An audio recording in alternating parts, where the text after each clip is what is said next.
Hi hello தமிழத்து viewers எல்லாருக்கும் வணக்கம். நாம் இன்றைக்கி ரொம்ப ஒரு இன்ட்ரெஸ்டிங்கான ஒரு வீடியோ தான் பார்க்க போகிறோம். வாங்க, இன்றைக்கி உங்களுக்கு இந்த குரோஷேயில் எப்படி நாம் கைப்பிடி போடலான்றதை உங்களுக்கு சொல்லித்தர போகிறேன். ஆல்ரெடி நான் ஒரு கைப்பிடி போட்டிருக்கேன். வாங்க இப்போ வீடியோக்கு போகலாம். நாம் எப்பவும் போல் ஒரு ஸ்லிப் நாட் போட்டுக்கணும். கொஞ்சமாக நான் இங்கே ஒயர் விட்டுருக்கேன். இந்த மாதிரி போட்டுட்டு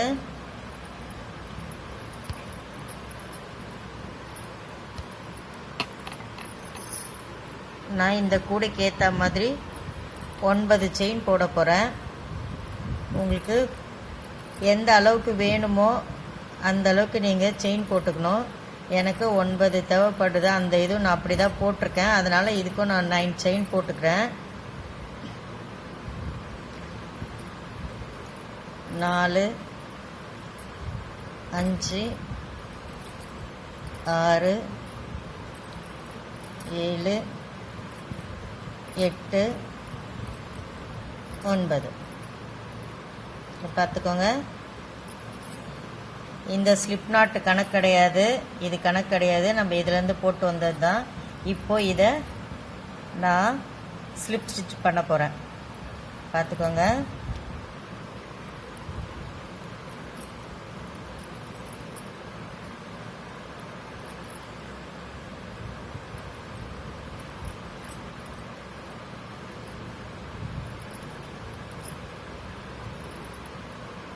இதை ஸ்லிப் ஸ்டிச் பண்ணிட்டோம்.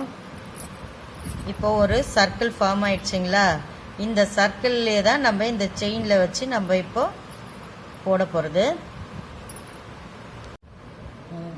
நான் இப்போ ஆஃப் டபுள் குரோஷேயில் தான் இந்த கைப்பிடி போட போகிறேன். நான் எனக்கு வேணால் இறுக்கமாக இருக்கும் இதில் போட்டோன்னா. நீங்கள் சிங்கிள் குரோஷேயில் போட்டுக்கோங்க, இல்லை டபுள் குரோஷேயில் வேணாலும் போட்டுக்கோங்க. நான் இதில் தான் போட போகிறேன். இப்போ நம்மளுக்கு இங்கே ஒரு செயினில் இது மாட்டிருக்கு.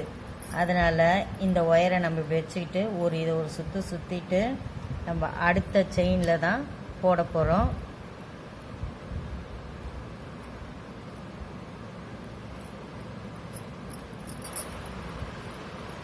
பாருங்கள், ஒரு சுற்றிட்டு இந்த செயின்குள்ளே விட்டு நம்ம வரும்போதே நம்ம கொஞ்சம் விட்டோம்ல, அந்த ஒயரையும் சேர்த்து வச்சு போட்டுக்கிட்டே வரணும். இது ஏற்கனவே நான் சொல்லியிருக்கேன். உங்களுக்கு இந்த இது எப்படி போடணுன்றது கூட பேஸ் போடும்போதுலேருந்தே உங்களுக்கு தெரியும்.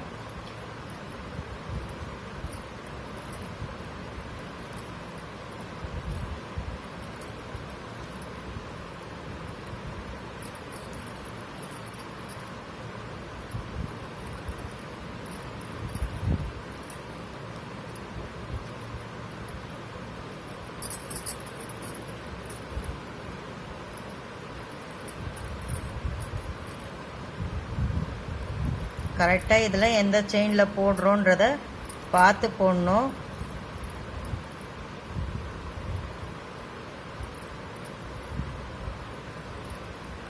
நமக்கு இந்த ஒயர் மறையிற வரைக்கும் கொஞ்சம் சிரமமாக தான் இருக்கும். அதுக்கப்புறம் உங்களுக்கு ஈஸியாக போட வந்துடும்.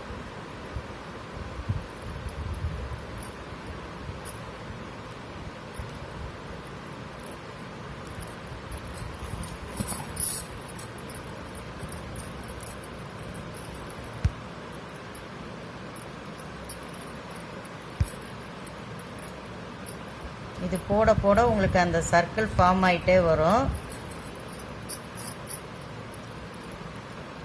இதை நம்ம அப்படியே ரவுண்டாக போட்டுகிட்டே வர வேண்டியதுதான். கடைசியாக ஃபினிஷ் பண்ணும்போது நம்ம ஸ்லிப் ஸ்டிச் பண்ணிக்கலாம். ஒவ்வொரு தரம் பண்ணணுன்ற அவசியம் இல்லை.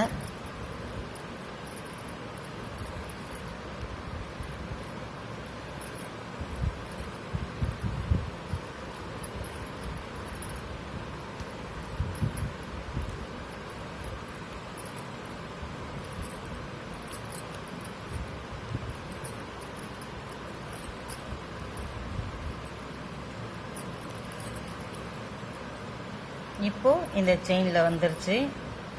செகண்ட் ரவுண்ட் போட்டே போகிறோம்.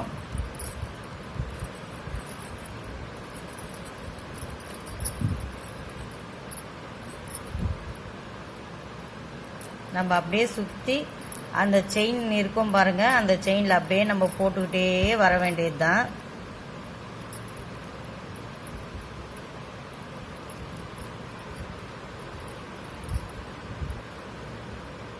இது உங்களுக்கு இப்போ வந்து டிஸ்டர்ப் ஆச்சுன்னா இப்படி உள்ளே விட்டுருங்க.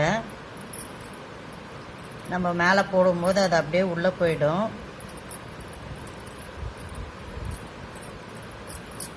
இதை பாருங்கள், இங்கே அப்படியே செயின் ஃபார்ம் ஆகிட்டே வருதுல்ல, அதில் நம்ம அப்படியே சுற்றி போட்டுக்கிட்டே வர வேண்டியதுதான். நம்ம ஹைட்டு எவ்வளோ வேணுமோ அந்த அளவுக்கு ஹைட்டு பார்த்து போட்டே வர வேண்டியதுதான். இது கொஞ்சம் அகலமாக இருக்கும். நான் 9 செயின் போடுறதுனால நீங்கள் வந்து 5, 7 அது மாதிரி போட்டிங்கன்னா சின்னதாக இருக்கும். நீங்கள் போடுற கூடையோட ஹைட்டை பொறுத்தும் அதுக்கு ஏற்ற மாதிரி நீங்கள் போட்டுக்கணும். சின்ன கூடையாக இருந்தால் சின்ன செயின் போட்டு கம்மியான செயின் போட்டு போட்டுக்கலாம். நான் கொஞ்சம் பெருசாக போட்டிருக்கிறதுனால எனக்கு இந்த கைப்பிடி நல்லா அகலமாக வேணும்னு போட்டுக்கேன்.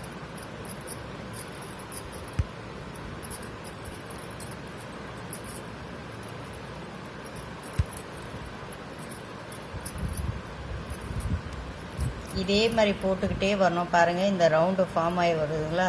நான் உங்களுக்கு இன்னும் கொஞ்சம் தூரம் போட்டுட்டு காமிக்கிறேன். இங்கே பாருங்கள், நான் இது ஃபுல்லாக போட்டு வந்திருக்கேன். இவ்வளோ தூரம் இந்த மாதிரி தான் வரும் இந்த கைப்பிடி. நீங்கள் அப்படியே கண்டினியூஸ் பண்ணிகிட்டே போகலாம். எவ்வளோ தூரம் நமக்கு வேணுன்றத நம்ம பார்த்து போட்டுக்கணும். இந்த பாருங்கள்,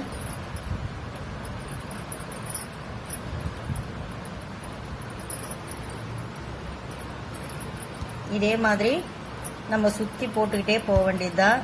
நமக்கு அப்படியே இது ஹைட்டு வந்துக்கிட்டே இருக்கும்.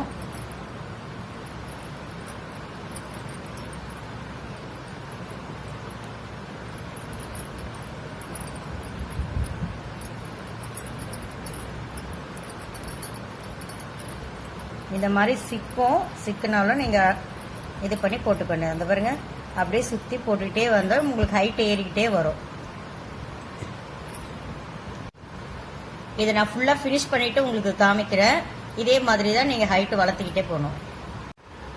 இங்கே பாருங்கள், இந்த கைப்பிடி போட்டு நான் முடிச்சுட்டேன். உங்களுக்கு கூடைக்கு ஏற்ற அளவுக்கு நீங்கள் இதை ஸ்டாப் பண்ணிக்கணும். நான் இந்த அளவுக்கு ஸ்டாப் பண்ணிக்கிட்டேன், அவ்வளோதான். இந்த வீடியோ பிடிச்சிருந்தா மறக்காமல் எல்லாரும் லைக் பண்ணுங்கள், ஷேர் பண்ணுங்கள், உங்களோட பொண்ணான கமெண்ட்ஸ் அனுப்புங்க. மறக்காமல் தமிழ் எத்திக்ஸ் சேனலை சப்ஸ்கிரைப் பண்ணுங்கள் ப்ளீஸ்.